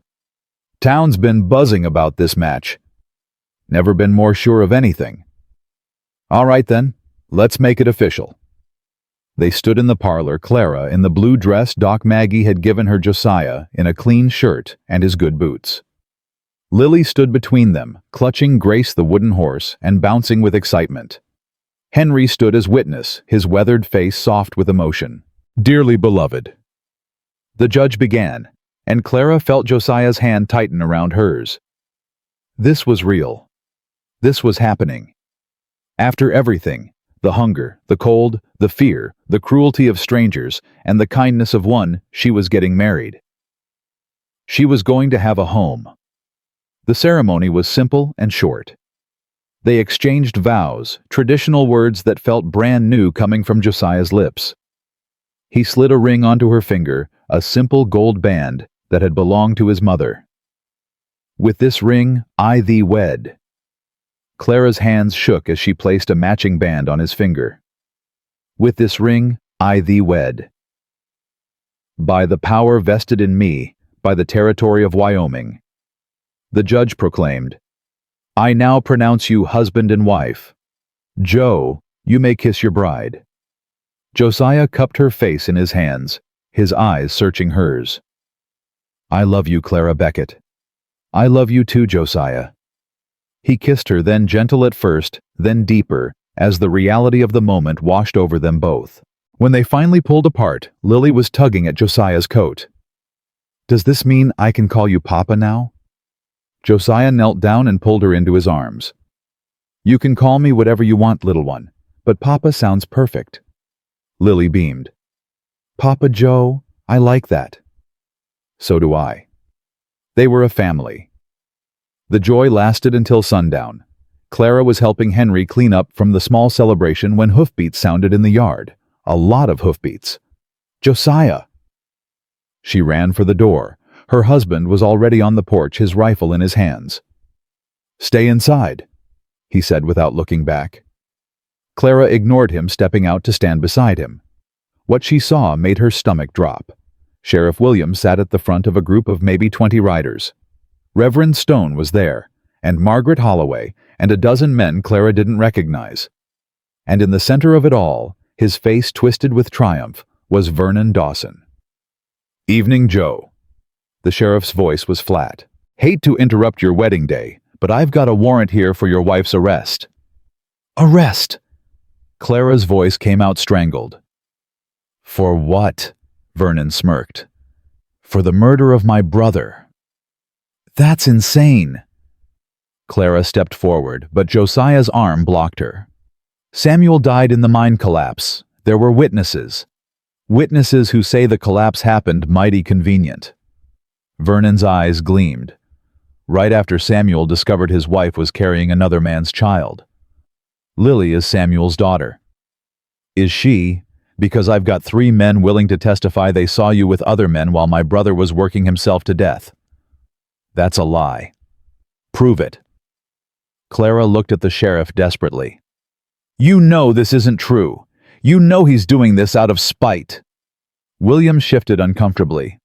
Ma'am, I've got sworn statements. I've got a judge's signature. I don't have a choice. You always have a choice. Josiah's voice was ice. You're choosing to believe a drunk and a liar over a woman who's done nothing but try to survive. The law. Don't hide behind the law when you know damn well what this is. Josiah raised his rifle slightly. You want my wife? You'll have to go through me.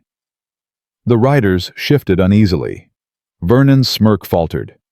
You can't fight all of us, Beckett.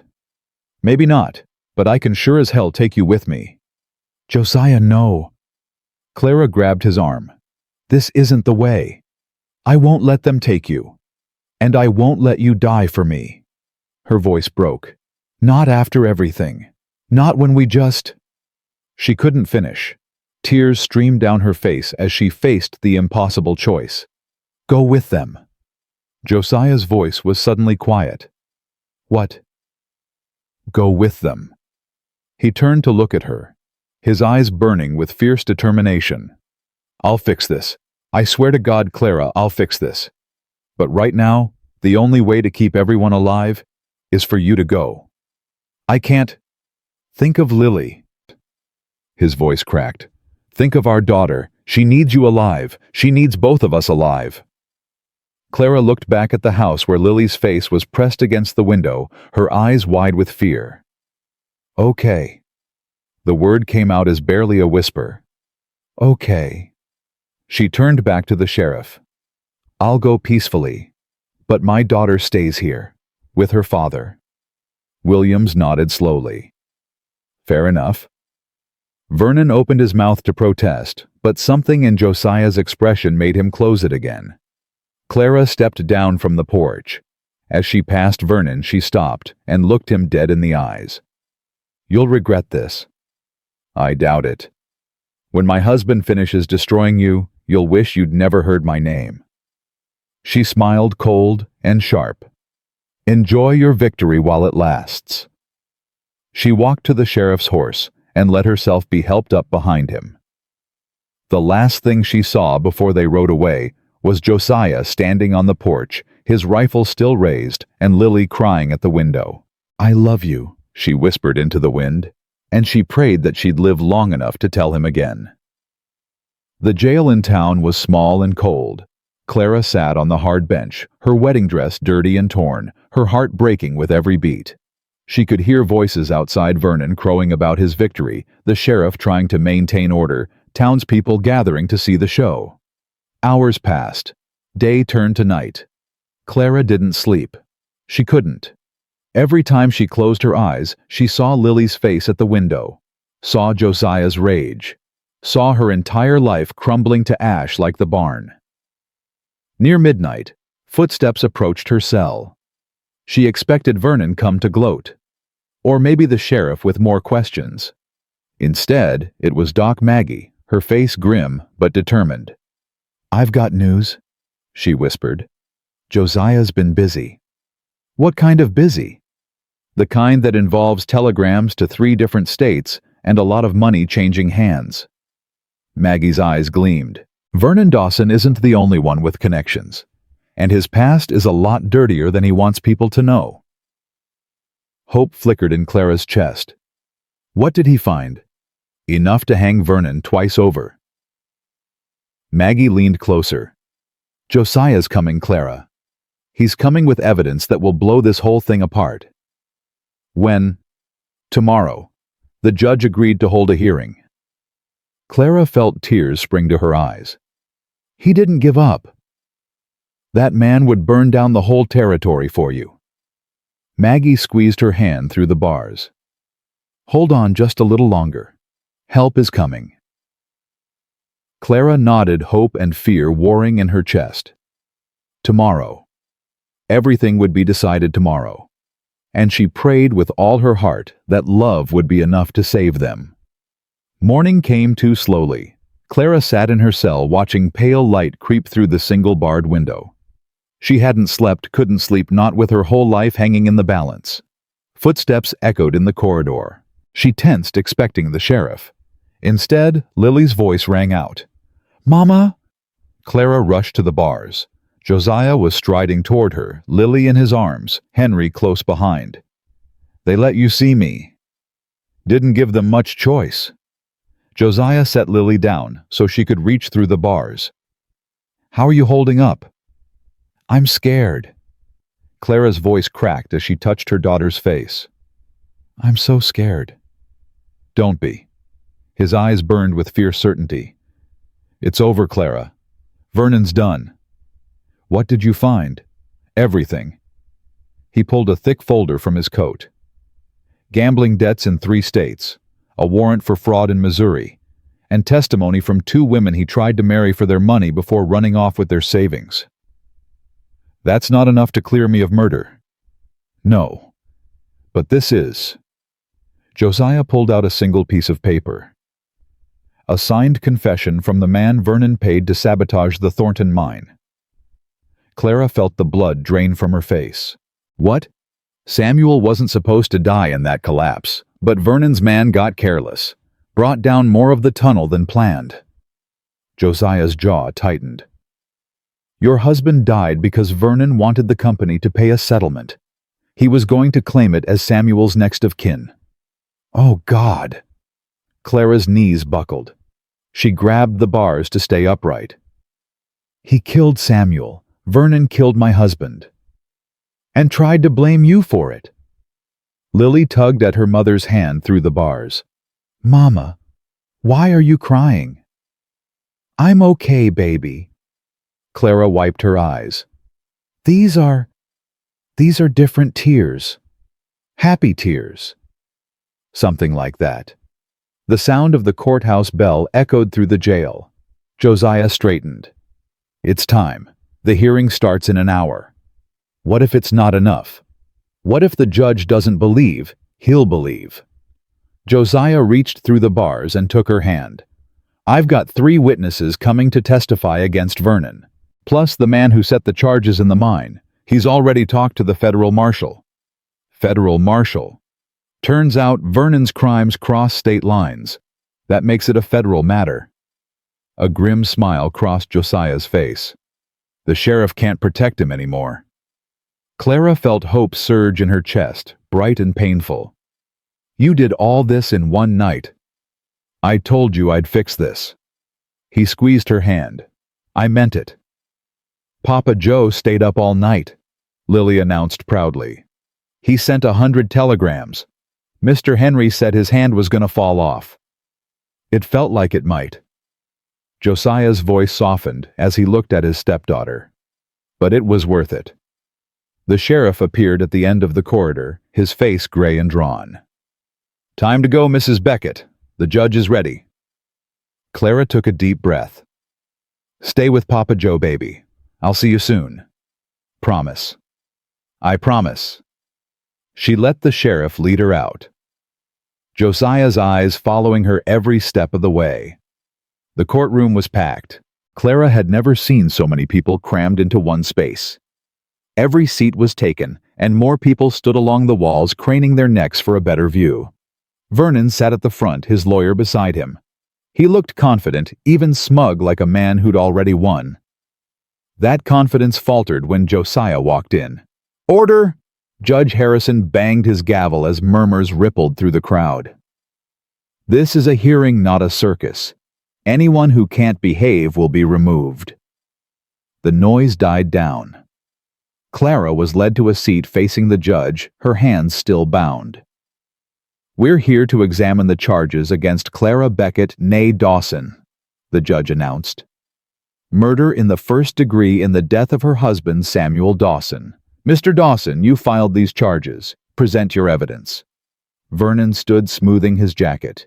"Your Honor, I have 3 witnesses who will testify that my brother's wife was unfaithful, that she—" "I'm not interested in gossip."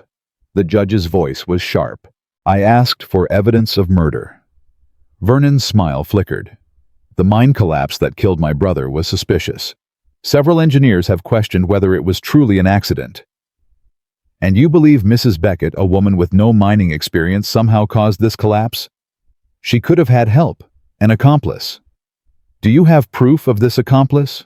Vernon hesitated. "Not yet, but—" "Then sit down, Mr. Dawson. I've heard enough speculation." The judge turned to Josiah. "Mr. Beckett, I understand you have evidence to present." "I do, Your Honor." Josiah stood, his massive frame dominating the room. "First, I'd like to call Thomas Reed to the stand." A murmur ran through the crowd. A thin, nervous man was led into the courtroom by a federal marshal. Vernon's face went white. That's not—" "Do you know this man, Mr. Dawson?" the judge asked. "I've never seen him before in my life." "Strange." Josiah's voice was ice. "Because Mr. Reed says you paid him $200 to set charges in the Thornton mine. Charges that were supposed to cause a minor collapse, just enough to trigger a safety investigation and shut down operations." "That's a lie." "Mr. Reed." The judge leaned forward. "Is what Mr. Beckett says true?" The thin man nodded miserably. "Yes, sir. Vernon Dawson paid me to sabotage the mine. Said it was just supposed to scare the company, make them pay out insurance claims. But I used too much powder. The whole section came down." "Including the section where Samuel Dawson was working?" "Yes, sir." Reed's voice cracked. "I didn't mean to kill nobody. I swear I didn't." The courtroom exploded. People shouted, pointed, gasped. Vernon's lawyer was on his feet, objecting to everything. "Order!" The judge banged his gavel repeatedly. "Order in this court." When the noise finally died down, Vernon was shaking visibly. "This man is lying. He's been paid to. I've got the receipts." Josiah pulled papers from his folder. Bank records showing a $200 withdrawal from Vernon Dawson's account 3 days before the collapse, and a matching deposit in Thomas Reed's account the same day. Those could be forged. They came from the Bank of Missouri, verified by their president this morning via telegraph. Vernon's lawyer grabbed his arm, whispering urgently. Vernon shook him off. "This is a conspiracy. They're all working together to—" "Mr. Dawson!" The judge's voice cut through the panic. "I suggest you stop talking before you make this worse." "Make what worse? I'm the victim here. My brother is dead, and this woman—" "Your brother is dead because you killed him." The words came from Clara. She hadn't meant to speak, hadn't planned to say anything, but the accusation burst out of her like something that had been locked away too long. "You killed Samuel." Her voice shook with rage and grief. "You killed my husband so you could steal his money. You let your own brother die for $200 and a dream of easy wealth." "Shut up. And then when there was no money to steal, you came after his daughter." Clara was standing now, her bound hands clenched into fists. "You were going to take Lily, my baby. You were going to rip her away from her mother so you could claim whatever scraps were left of Samuel's life." I said, "Shut up." Vernon lunged toward her. Josiah moved faster. He caught Vernon mid-stride, one massive hand closing around the man's throat and slamming him against the courtroom wall. "Give me a reason," Josiah growled. "I'm begging you. Give me one reason." "Mr. Beckett!" The judge was on his feet. "Release him immediately." For a long, terrible moment, Josiah didn't move. His eyes were wild, his grip tightening as Vernon's face turned purple. "Josiah!" Clara's voice cut through his rage. "Let him go! Please!" He looked at her, saw the fear in her eyes, not of him, but for him. His hand opened. Vernon collapsed to the floor, gasping and coughing. "Marshal!" The judge's voice was shaking. "Take Vernon Dawson into custody. I've seen enough to charge him with conspiracy to commit murder, fraud, and arson." "Arson?" Vernon croaked from the floor. "Did you think I wouldn't find witnesses to the barn fire?" Josiah's voice was cold. "Two of your hired men are already talking to the marshal. Seems they don't want to hang alongside you." Vernon's face crumbled. All the arrogance, all the smug confidence drained away like water from a broken vessel. "You can't do this. I'm family. Samuel was my brother." "Samuel was a good man who deserved better than you." Clara's voice was steady now, filled with the strength she hadn't known she possessed. "And I hope you think about that every day for the rest of your miserable life." The marshal dragged Vernon away. The courtroom erupted again, but this time the noise was different. Approving. Relieved. "Order!" The judge banged his gavel one final time. "Mrs. Beckett, you are hereby cleared of all charges. The case against you is dismissed." Clara felt her knees give way. Strong arms caught her before she could fall. "I've got you."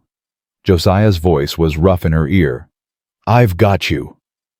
She buried her face in his chest and wept. "Mama!" Lily's voice cut through the chaos. The little girl pushed through the crowd and launched herself at Clara's legs. "Mama! You're free! Papa Joe said you'd be free!" Clara dropped to her knees and gathered her daughter into her arms. "Yes, baby, I'm free." "Does that mean we can go home now?" Home. The word hit Clara like a physical force. She had a home now, a family, a future. Yes.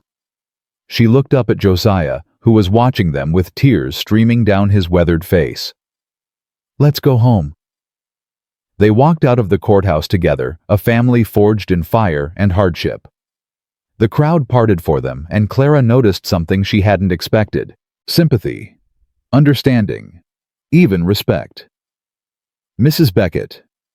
Abigail Crane stepped forward, her face pale with shame. "I owe you an apology. What I said in my store, how I treated you? There's no excuse." Clara looked at the woman who had refused her 7 cents worth of milk while her daughter starved. "No," she said quietly. "There isn't." Abigail flinched. "I know I don't deserve forgiveness, but if there's ever anything I can do, you can treat the next desperate woman who walks through your door better than you treated me." Clara's voice was firm, but not cruel. "That's all the forgiveness I need." She walked past without looking back. More people approached as they made their way to the wagon. Margaret Holloway, who had called her lazy. Reverend Stone, who had threatened to take her child. Even Sheriff Williams, who had arrested her on Vernon's lies. Some apologized. Some looked away in shame. A few still glared with suspicion that no evidence could dispel. Clara didn't care about any of them. "Let's go," she said to Josiah. "I want to see our ranch." He helped her up onto the wagon seat, then lifted Lily up beside her. Henry was already in the back, a satisfied smile on his weathered face.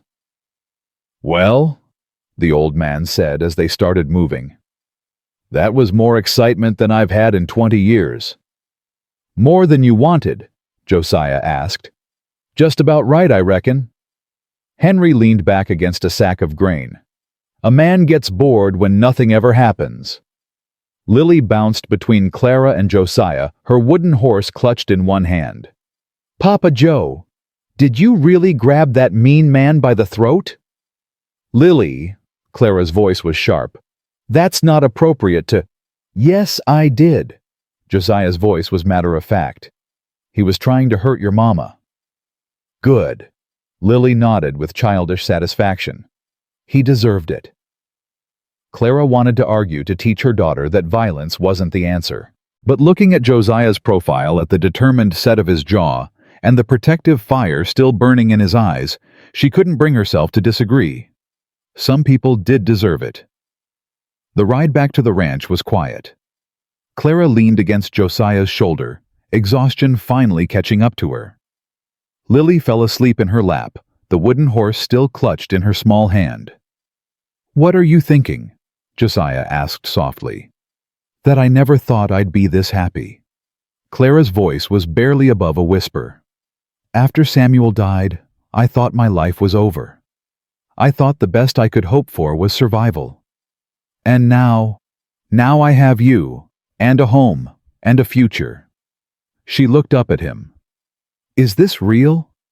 Am I going to wake up tomorrow and find out it was all a dream?" "Only one way to find out." He kissed her forehead. "Wake up tomorrow and see. You'll be there. Every morning for the rest of my life." When they finally arrived at the ranch, Clara felt something shift in her chest. The burned barn was still a charred skeleton against the sky, but it didn't matter. What mattered was the house standing strong and solid. What mattered was the smoke curling from the chimney.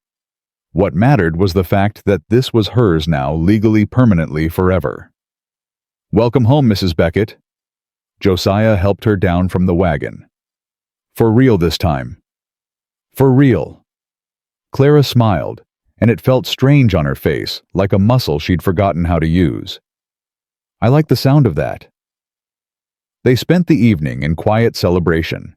Henry cooked a meal that seemed to use every pot in the kitchen. Lily chattered endlessly about the courthouse and the mean man, and how Papa Joe was the strongest person in the whole world. After dinner, Clara sat on the porch watching the sunset paint the sky in shades of gold and pink.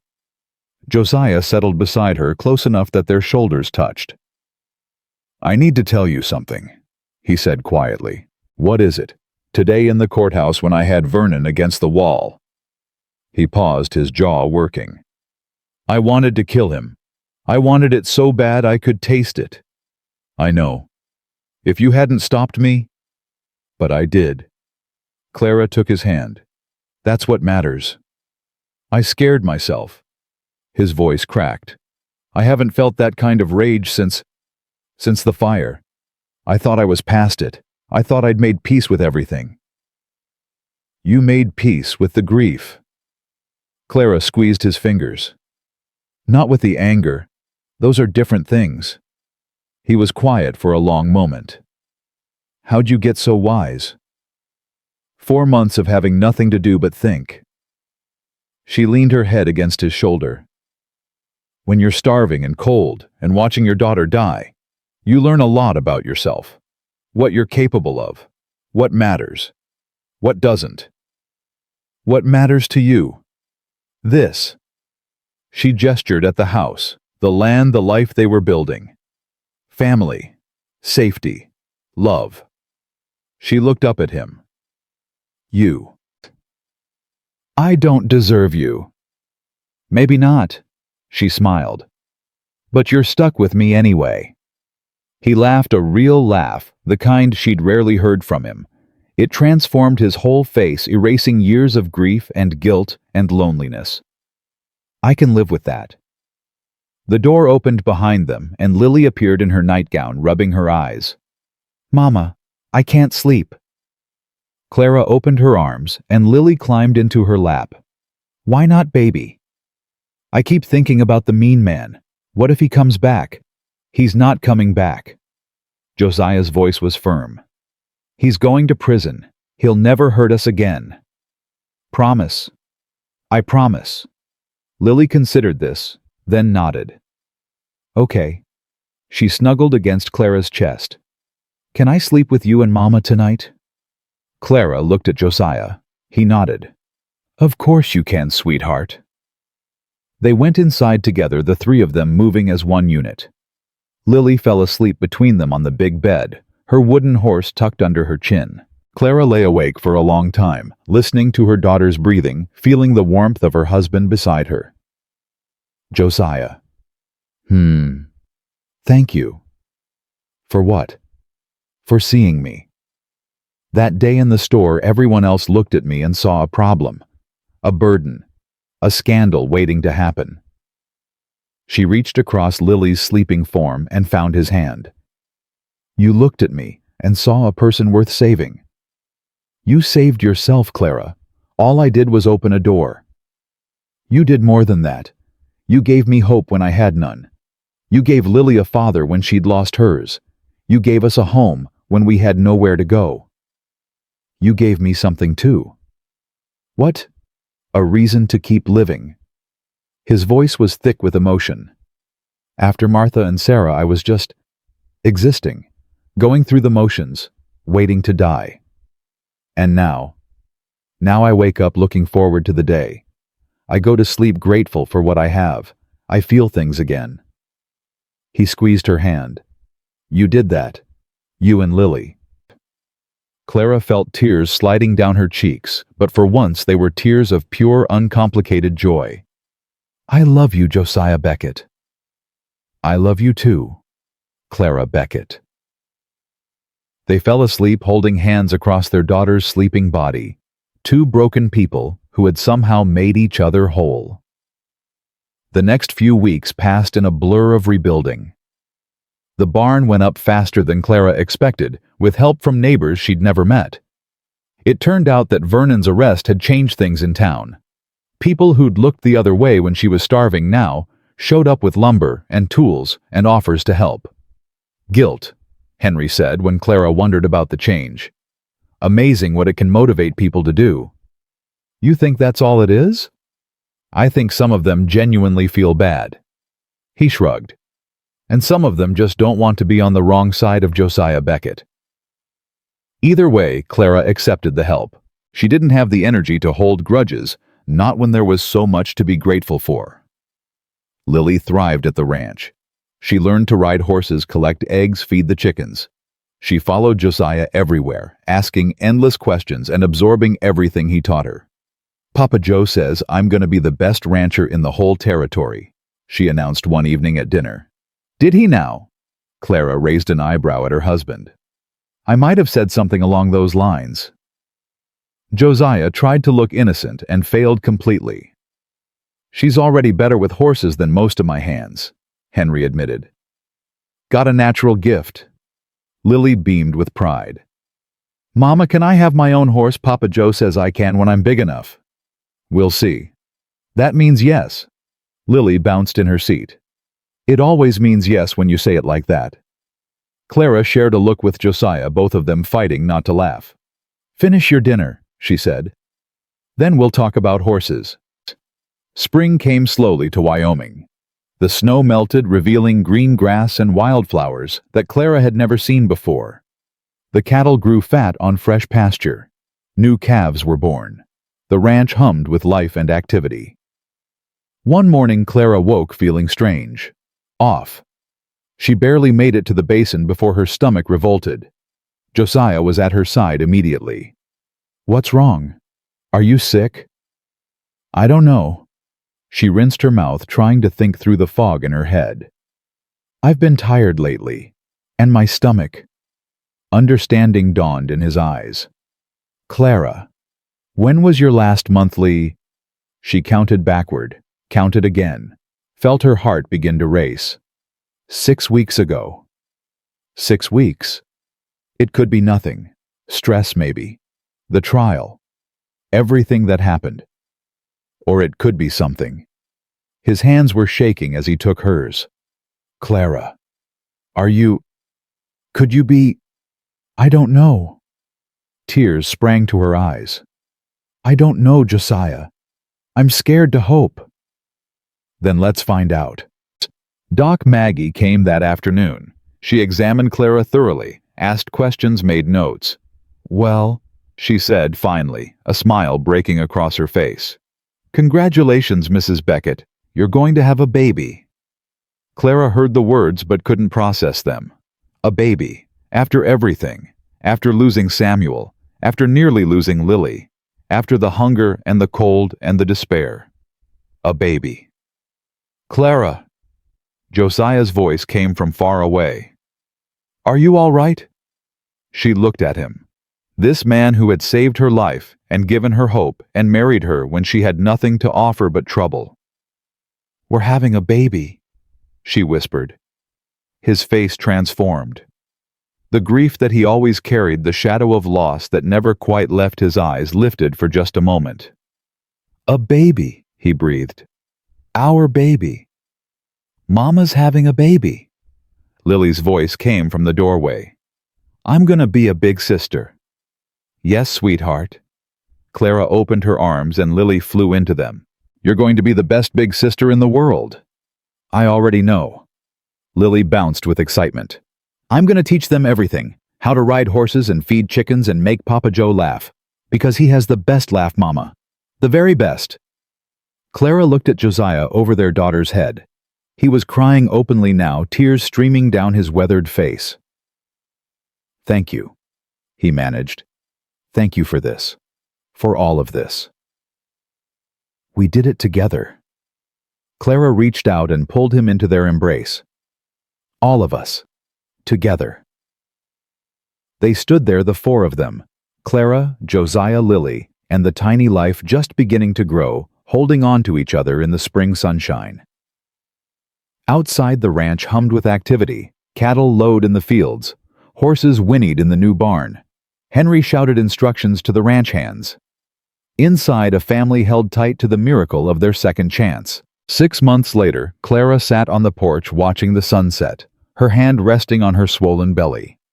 Lily sat beside her reading aloud from a book Josiah had bought in town. And they lived happily ever after. Lily closed the book with satisfaction. I like stories with happy endings. So do I, baby. Mama, is our story going to have a happy ending? Clara looked out at the land that was now hers, at the house that was now home, at the life that had risen from the ashes of everything she'd lost. I think it already has, she said softly. Josiah emerged from the barn, wiping his hands on his pants. When he saw them on the porch, his face broke into that smile that still made Clara's heart flutter. My girls, he called out. Dinner's almost ready. Henry's making his famous stew. Coming, Papa Joe. Lily jumped up and ran toward him. Josiah caught her, swinging her up into his arms with ease. She giggled, wrapping her arms around his neck. Mama says our story has a happy ending, she reported. Does she now? He looked at Clara, his eyes full of love. What do you think, little one, is she right? Lily considered the question seriously. I think happy endings aren't real. I think happy is just what happens when you stop being scared and start being grateful. Josiah stared at her, clearly taken aback by the wisdom. Where'd you learn that? Papa Joe taught me. Lily grinned. He just doesn't remember. Clara laughed, standing slowly with one hand on her belly. She's got you there. She usually does. Josiah set Lily down and came to help Clara down the porch steps. How's the little one? Active. Clara placed his hand on her stomach, and he felt the flutter of movement beneath. I think we're going to have another troublemaker. Just what this family needs. They walked toward the house together, Lily skipping ahead, Josiah's arm around Clara's waist. No regrets, he asked quietly. None. Clara looked up at him. You. Only that I didn't meet you sooner. The door opened, and Henry's voice drifted out. You three planning to stand there all night? Or are you going to eat this stew while it's hot? Coming, Henry? Josiah guided Clara inside into the warmth and light of their home. Outside, the sun slipped below the horizon. The stars came out one by one, and somewhere in the darkness, the ghosts of the past finally found peace. Because sometimes the deepest wounds heal not by forgetting, but by finding something new to live for.